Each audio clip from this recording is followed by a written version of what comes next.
Morning, people. How's everyone doing? It's A Dog TV, another day of Gossip TV. Today's topic is very sad. It's like, I don't know what London's becoming, but this video is from 2019. Basically, you make money, you want to wear nice things, and you can't even enjoy yourself no more in London because there's gangs robbing watches and all that kind of stuff. So, you know what? Let me not bore you with my part of it. Let's get into it. Let's see exactly how bad it's gone. But I'm not really outside like that, you feel me? So 11:58 p.m. 20-year-old Mohammed Al-Arami is walking through an alleyway with his best friend. They just finished dinner. Cold December night. Christmas lights everywhere. Mohammed's wearing a £37,000 Patek Philippe watch. In 8 seconds, he'll be dead. But here's what makes this different from every other watch robbery you've heard about.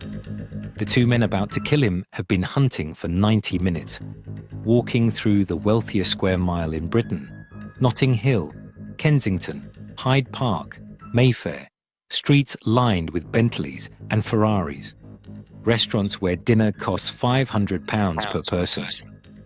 During that 90-minute hunt, they walked past dozens of people wearing expensive watches, £50,000 Rolexes, £80,000 Audemars Piguets, £100,000 Richard Milles.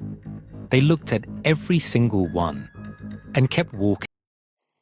see, this is why when people make money now, the best thing to do is just leave the country because you can work so hard and you make the money and you got enough money to buy a watch, but you can't wear it because people are outside looking to get you. I don't know what is coming to, man. Honestly. Until they found Mohammed and his friend walking into a dark alley. Then they struck. Police would later track the killer's entire route on CCTV. Every street, every person they looked at and rejected. And when detectives sat down to review that footage, what they discovered changed everything about how watch theft actually works. Because these men weren't hunting for the most expensive watch. They were hunting for something else entirely. Something that every single person watching this video has. Something that makes you a target, whether you're wearing a Rolex or a £20 Casio. And once you see what they were really looking for, you'll understand why 21 watches get stolen in London every single day. Why a billionaire who owns Manchester United 21 watches a day. And this is the reason why with my watch, I don't feel safe wearing my watch. I only wear my watch on holidays. Got a little Rolly, but, you know, but I only wear on holiday because I can't be bothered. Because I'm not gonna stand there and watch someone take my watch. So I don't want to suffer the consequences. So I rather not put myself in that situation. You feel me? Obviously, being around people that you feel me, you gotta just know how to, you know. won't wear a watch in his own city. Why police can't stop it even when they know it's happening. And why, if you're watching this in London right now, you need to check your wrist. Because whatever you're wearing, you just became prey. If that hooked you, hit subscribe and turn on notifications. Because what I'm about to show you will change how you see every street in London. And you'll want to see what else I've uncovered. Let me show you how the hunting system works. Salem Belkacem, Algerian, 32 years old, professional criminal. He doesn't live in London. He travels here specifically to steal watches, flies in for a week, makes more money than most people earn in a year, then leaves. Here's his system. Belkacem's team stakes out expensive restaurants in Mayfair, the ones with outdoor seating, sunny days when rich people eat lunch with their arms on the table. Patek Philippe, Audemars Piguets, Richard Milles, all visible. His spotter sees a target, pulls out a phone, takes a photo, not of the person's face, just the watch, close up, clear. That photo gets sent to Belkacem. That photo is the signal. Belkacem's already on a moped 2 streets away. Engine running, helmet on. He gets the photo. He knows exactly which restaurant, exactly which table. He accelerates. 30 seconds later, the moped screeches up to the restaurant patio. His passenger jumps off the back, grabs the victim's wrist, pulls so hard the watch bracelet snaps, jumps back on the moped. Gone. The whole thing takes 8 seconds. Alexandre Boudouin was having lunch at a Japanese restaurant in Mayfair. Beautiful spring afternoon. Outdoor patio. His arm stretched across the table, talking to a friend. He's wearing a £65,000 Patek Philippe Nautilus. Spotter takes the photo. 3 minutes later, Boudouin's wrist is bleeding and his watch is gone. By the time anyone processes what just happened, the moped has disappeared into London's maze of back streets. Boudouin never sees his watch again. This isn't one gang. It's an industry. Belkacem's international network, local on mopeds with machetes, female spotters in Mayfair bars who flirt with wealthy men just to see what's on their wrist. They all use the same basic system. Identify expensive watches, signal the hunters, strike when the moment's right. And it's in... So to the youth these days, you know what? Put your money in a business and a property. They can't rob your property, man. You feel me? They can't take it off you. They can rob the content inside, but they can't take your property off you. Bricks and water. Invest in bricks and water. Understand when you've got too much money, of course you want to do this and do that, but just keep yourself safe, man. You know, no point working so hard to lose your life over someone that wants what you have. It's sad, but it's true, man.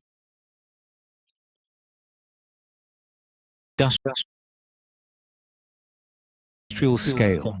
21 watches stolen every single day in London. Most leave the UK within 6 hours. Dubai, Singapore, Hong Kong, serial numbers removed. Sold to private collectors who don't ask questions. The psychology seems obvious. Target people wearing expensive watches. The more expensive, the bigger the payout. Hunt wealth. Everyone thinks that's how it works. But when police tracked those 2 killers through their 90-minute hunt, they discovered something that changes everything. Imagine being able to build anything just by thinking about it. Meet Base 44, a complete AI creation platform made for... Mohammed Al-Arami is 20 years old, King's College London, studying hard. His father's a property developer back in Oman, so Mohammed comes from money. But he's not flashy about it. The Patek Philippe on his wrist is just his watch. Like you wearing an Apple Watch. It's normal for him. December 5th, 2019, Thursday night. Mohammed meets his best friend Nasser Kanoun for dinner. They go to Saleh e Pepe, an Italian restaurant in Knightsbridge. Laughing about something. Maybe exams, maybe girls. Normal 20-year-old conversation. They finish around 11:50 p.m., pay the bill, walk out into the cold December night. Harrods is nearby. That famous department store with the Christmas tree that gets photographed 1 million times every year.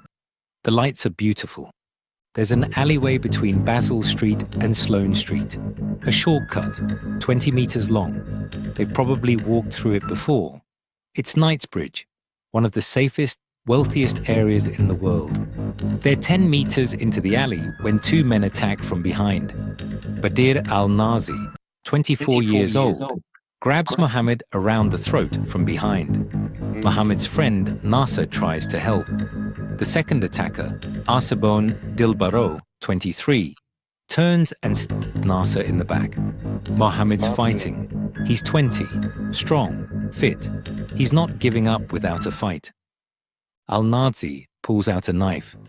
8 seconds of chaos, shouting, struggling, violence. And in those 8 seconds, Al-Nazi stabs Mohammed once.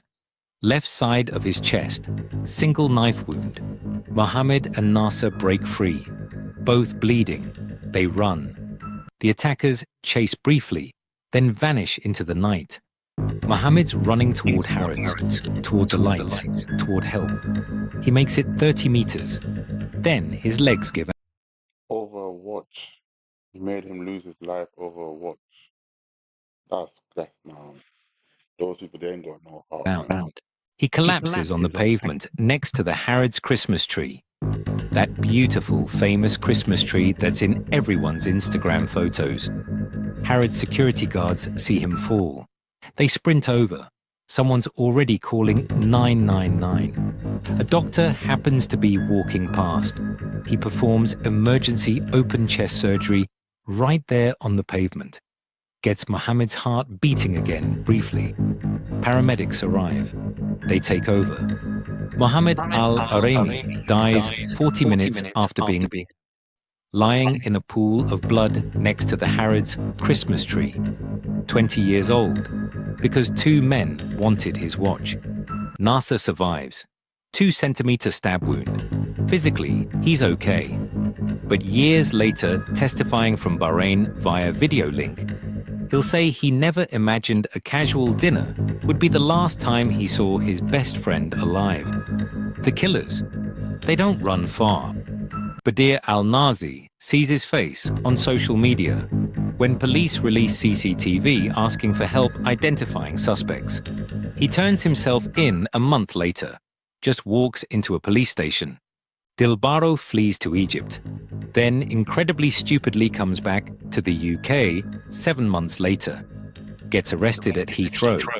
Trial happens. Convictions. Al-Nazi gets life. Minimum 27 years. Dilbaro gets 33 months. Judge says, in the space of 8 seconds, a life was lost. Case closed. Another tragic watch robbery. Wrong place, wrong time.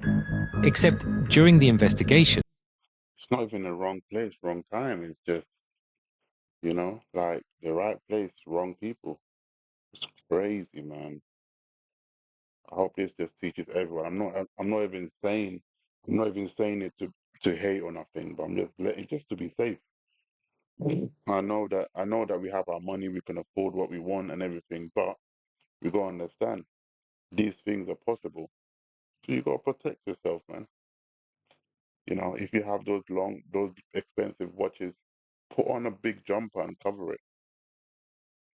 Don't show it off. Don't lift up your sleeve and like it's just not.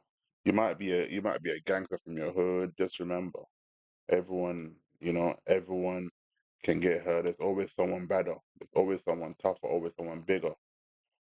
So just gotta look after ourselves, man. We gotta think about our family at the end of the day. And that watch was probably a present as well from her parents. So he's 20 years old. Obviously, he didn't buy it. It's probably his dad bought it for him for a birthday, Christmas present, or whatever. If his dad knew that that watch was going to be the reason why he wouldn't see his son again, he wouldn't have done it. Oh, it's sad, man. It's sad. But they said 21, so it's not, he's one of 21 people that not lost their life, but lost their watches. And some people, he's just in a worst case scenario. police did something routine. They tracked the suspect's movements before the attack. CCTV cameras are everywhere in London. You can follow someone's entire route. What they found didn't make sense. Al-Nazi and Dilbaro left northwest London at 10:30 p.m. Got on the tube. Got off at Notting Hill Gate at 10:47. Then they walked for 90 minutes through London's wealthiest neighborhoods, and CCTV tracked the whole thing. 10:53 p.m., Kensington Church Street. There's a man walking toward them, mid-50s, expensive suit, Rolex on his wrist. You can see it clearly on the camera footage. Al-Nazi and Dilbaro are 5 feet away from him, close enough to grab it, close enough to run. They look at the watch, they look at the man, they keep walking. 11:04 p.m., near Kensington Palace. 3 men leave a restaurant, probably had a few drinks, laughing. One of them is wearing a gold watch, catches the light, looks expensive. Al-Nazi and Dilbaro slow down.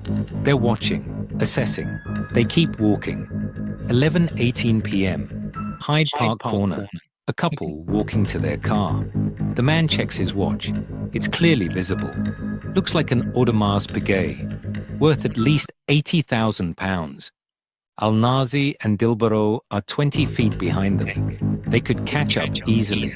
They keep walking. 11:27 p.m. They're in Mayfair now. Outside a high-end restaurant. Outdoor patio with heat lamps. Several people wearing expensive watches. Designer clothes. Money everywhere. Al-Nazi and Dilbaro walk past slowly, looking, watching. They keep walking. This continues for 90 minutes. Detectives count at least 12 clear moments where they were close enough to someone. So what they looking for? Because so far they've walked past 4 different people that had more expensive watches. So you know what? Let's see exactly what they're looking for. Let's see how they how they how they basically put together who they should rob, because they saw three guys, they saw a couple, they saw another guy, but they just kept on walking. Wearing an expensive watch. Within touching distance. Easy targets. They passed every single one. Kept walking. Until 11:52 p.m. They see two young men leave a restaurant in Knightsbridge, early 20s, talking, laughing, clearly friends. Al-Nazi and Dilbaro follow them.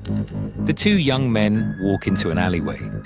That's when Al-Nazi and Dilbaro strike. Never use anything your urologist recommends for prostate problems. So it's basically the alleyway. So they're trying to walk people down to a place where no one is, so it can be a smooth. Before watching this video, because today, 8 seconds later, Mohammed is dying. So detectives started asking the obvious question. Why? Why walk past all those expensive watches? That man with the Rolex was worth at least £50,000. Easy grab. The man near Hyde Park had an Audemars Piguet. Easily £80,000. Mohammed's Patek Philippe was worth £37,000. Not Exactly. So that's what I want to know. I mean, it's not cheap, but they walked past the 80,000, walked past the 50,000, and they went for the 37. I think it's because of the alleyway, but let's see what cheap, but not the most expensive watch they saw that night. So why him specifically? The lead detective reviews the footage again. This time he's not watching Al-Nazi and Dilbaro. He's watching the people they passed, looking for patterns. And slowly, he starts seeing it. The man with the Rolex, walking fast, purposeful stride, head up, aware, confident. The three men from the restaurant, together, a group. You'd have to take on all three of them at once. The couple at Hyde Park, walking together, heading to their car. She's right there. He fights back, she screams. They have an escape route. Everyone they passed had something that made them difficult targets. Groups, moving with purpose. Alert, public spaces. Then the detective looks at Mohammed and Nasser. Two young men, relaxed, laughing, not paying attention. Just finished dinner, guard completely down.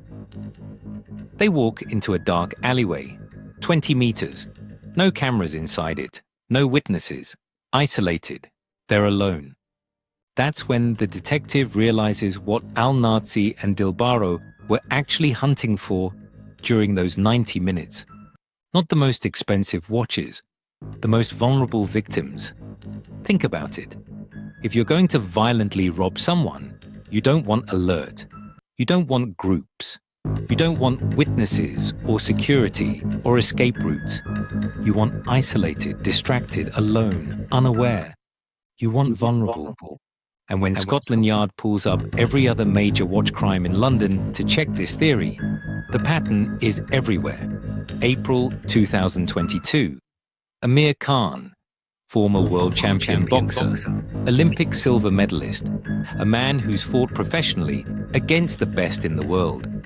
That afternoon, a fan asks for a selfie on Oxford Street. Khan says yes. He's wearing a £72,000 Frank Muller, 719 diamonds. You can see it clearly in the photo the fan posts online. That night, Khan and his wife Farial leave a restaurant in East London, start walking to their car. His wife is a few steps behind him. Just a few steps. Maybe she stopped to check her phone. Maybe she's walking slower. Doesn't matter. In that moment, there's a gap between them. A Mercedes pulls up. Two men jump out. One runs at Khan, gun pointed directly at his face. Take off the watch. Khan hands it over immediately. He's a professional fighter. He could probably take one of them. But there's a gun. And his wife is right there. Why Khan? Why attack a professional boxer? Because in that specific moment, with his wife a few steps behind, with that gap between them, he was isolated, vulnerable. The gun to his face meant he couldn't fight back without risking her. The gang had followed him all day, waited for the moment his wife was separated from him, waited for vulnerability. November 2021, Mark Cavendish, Olympic cyclist, Tour de France. I didn't even know that, you know? I didn't even know that. I'm not, you know what? I'm not even mad at it. Like, he's smart for doing that because bricks and water all your life. Life comes first all the time, man. The watch, you can buy another one.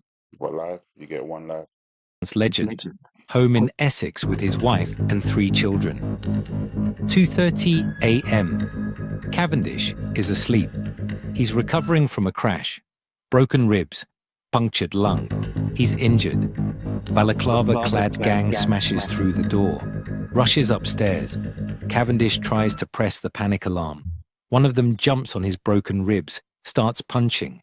Another pulls out a knife, holds it to Cavendish's throat, threatens to stab him in front of his wife and children. They take 2 Richard Mille watches, £700,000 total. Why attack Cavendish? He's an elite athlete, strong, fit. Because that night, he was injured, broken ribs, punctured lung, couldn't fight back, and it was 2:30 a.m. Everyone asleep, no witnesses, isolated, vulnerable. July 2025. Blue Stevens, 24 years old, father of 2 young children, outside Knightsbridge Casino late at night with his partner. Probably tired, maybe had a few drinks, standing outside, relaxed, guard down. He's in Knightsbridge, expensive area, feels safe. Masked attacker comes out of nowhere, stabs him multiple times, takes his gold Rolex, runs. Blue Stevens dies on the pavement, 24 years old. His children lose their father. Why Blue? Why that moment? Late night, outside, relaxed, not paying attention. In that moment, he was vulnerable. Every single case shows the same pattern. Khan's wife, 3 steps behind. Cavendish, injured at 2:30 a.m. Blue relaxed outside. Mohammed in a dark alley. They're not hunting expensive watches. They're hunting vulnerable people who happen to be wearing watches. And here's why this is so much worse than anyone realized. If they were hunting expensive watches, you could protect yourself. Simple. Don't wear a Rolex. Wear a Casio. Wear an Apple Watch. Keep expensive watches at home. It's crazy because even like, because I'm a Samsung user, so when each time my Fit watch, my Samsung smartwatch, I wear that more than I wear my designers because you can check your heart rate, you can pay with it, you can take pictures, all that kind of stuff. And each time I'm going out and I end up putting up like being the only watch I probably wear outside right now is my Gucci watch or my Armani watch. Because they're like the Gucci is about 1,500 and the Armani is about 400. So that's the only 2 I'll probably wear. But I still miss my smartwatch when I'm out because The only thing you can do with that is check your time. And let's be honest, who right now that who's got a watch right now and a smartphone that when they want to check the time they'll do this. We don't do this anymore. We just use our phone and we just check the time and put it down. So I don't even use the watch. It's just there for decoration. So, I would not be buying another watch. I just thought to buy one because, following the trend, whatever, just because. But he is a waste of money. But I mean, the value is there. I can always sell it and get my money back. Because I got a classic. Problem solved. But they're not hunting expensive watches. They're hunting vulnerability. And you are vulnerable right now, multiple times, every single day. You're vulnerable when you're alone on a dark street. You're vulnerable when you're distracted on your phone. You're vulnerable when you're tired walking home from work. You're vulnerable when you're managing your children and your attention is split. You're vulnerable when you've had a few drinks and your guard is down. You're vulnerable when you're relaxed because you're in a nice area and you feel safe. You're vulnerable when you're loading groceries into your car in an empty parking lot. You're vulnerable when you're unlocking your front door and both hands are full. You're vulnerable when you're injured or sick and physically compromised. You're vulnerable when you're with someone, but they're a few steps behind you. Every single person watching this is vulnerable multiple times every single day. And if you're wearing any watch during any of those vulnerable moments, you are prey. That's why 21 watches get stolen in London. That's that, guys. I hope all of us learned from this. When you're outside wearing your expensive watch, first thing, don't be alone. Second thing, no matter where you are, don't feel too safe. No matter who you're with, don't feel too safe. Don't get intoxicated and look all vulnerable. They would, it's for any reason. They will find any reason to do what they need to do. So just protect yourself. And if you do want to wear your expensive jewelry out, just be with people that if anything happens, they are there. And most importantly, as you can see in this video, do not walk through any dark alleys. I know shortcuts is always easier. I'm trying to, if I take this left and bust this right, you can get home quick. But just be on the lit street. Be on the lit street. Put your stuff in your pocket. Because I do close protection. I look after clients myself, and anytime they're drunk, I always tell them, look, take off your jewelry and put it into the car. So they'll take off their jewelry, give it to one of their friends, they'll put it in the car and have fun. Because by then they're getting drunk. So enjoy your night. No one's gonna be watching you trying to take this and take that off you because you don't have nothing on you. Feel me? So, and it's not just guys, girls as well. Girls like to go to drunk guys, and when they're drunk, they'll be flirting with them and take the watch off the wrist without them knowing. So be vigilant, be smart, don't be vulnerable. Have a good day, guys. It's your boy, A Dog TV, another day of Gossip TV. I wonder what we're gonna be discussing tomorrow. Well, we know it's always a gossip. So on to the next gossip. Peace out and love.